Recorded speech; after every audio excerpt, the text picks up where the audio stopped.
Two of the most powerful AI models in the world just dropped within weeks of each other. Claude Opus 4.8 from Anthropic, GPT-5.5 from OpenAI. And the benchmarks? They tell two completely different stories, depending on who's showing them to you. Today we cut through the marketing. We look at the actual numbers. And I'll tell you what your company, your boss, and your favorite AI influencer is not telling you. Claude Opus 4.8 dropped May 28, 2026, an upgrade to Anthropic's flagship Opus line. GPT-5.5, internally codenamed SWE, launched April 23 from OpenAI. Both are frontier models. Both are targeting the same enterprise customers. Both claim to be the best. But here's the thing nobody tells you up front: neither model wins everywhere.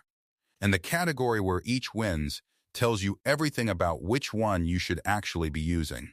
Let's start with coding the battleground everyone cares about. On SWE-Bench Pro, the gold standard for real-world software engineering tasks, Claude Opus 4.8 scores 68.1%. GPT 5.5, 58,006%. That's nearly a 10-point gap in Claude's favor. Cursor, one of the biggest AI coding tools in the world, confirmed this on their own internal benchmark. Opus 4.8 exceeds prior models across every effort level, with meaningfully more efficient tool calling. 𝗽𝗿𝗍 CEO said it fixes comment verbosity and tool calling issues they saw with Opus 4.7. For agentic coding, Claude wins this round. But wait. On Terminal Bench 2, won a test for autonomous terminal tasks, GPT 5.5 scores 82.7% versus Claude's 77.2%. OpenAI's model is faster in raw terminal execution, so if you're building CLI automation or terminal-heavy pipelines, GPT 5.5 has an edge there. Neither model dominates coding across the board. This is the nuance nobody on Twitter is giving you. Now agents, the future of AI work. On Online Mind to Web, the leading benchmark for browser agents doing real tasks on real websites, Claude Opus 4.8 scores 84%. GPT 5.5 scores 78.7%. That's a meaningful gap.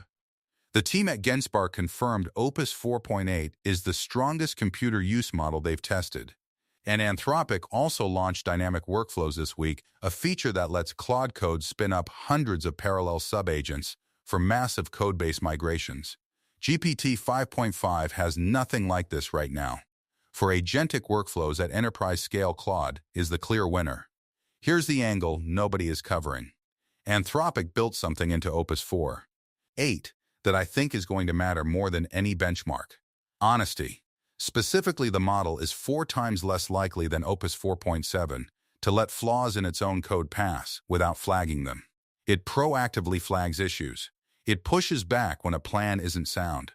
Michael Rand, from a major investment firm, said Opus 4.8 proactively flagged input and output issues that other models, including GPT-5.5, routinely missed and left for humans to catch.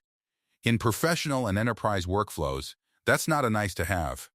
That's the difference between shipping good work and shipping a disaster. Let's talk money, because this is where the brutal truth really bites. Both models charge $5 per million input tokens. But on output, Claude Opus 4.8 is $25 per million tokens. GPT 5.5 is $30. That's 20% cheaper output from Claude. And with Opus 4.8's fast mode, where the model runs at 2.5 times speed, Anthropic dropped the cost to 3 times cheaper than the previous fast mode pricing. Databricks confirms 61% cheaper token cost versus Opus 4.7 for their use case. If you're running high-volume AI workflows, Claude is the better commercial choice right now. So here's the brutal truth. GPT 5.5 is the better raw terminal coder and wins on long context retrieval. If your workflow is CLI-heavy or you need maximum speed on text retrieval tasks, GPT 5.5 is your pick. But Claude Opus 4.8 wins on real-world software engineering, browser agents, computer use, legal work, financial analysis, and honesty. It's cheaper on output. And with dynamic workflows, its building infrastructure GPT 5.5 can't match yet.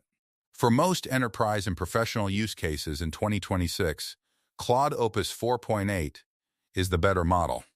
Tech companies aren't telling you this because they've already signed their OpenAI contracts. Now you know. If this breakdown helped you cut through the noise, smash that like button. It genuinely helps this channel reach more people who are trying to make real decisions, not just follow hype. Subscribe if you're new. I cover AI models with actual depth every single week. And drop a comment below which model is your team using right now and why. I read every reply. I'll see you in the next one.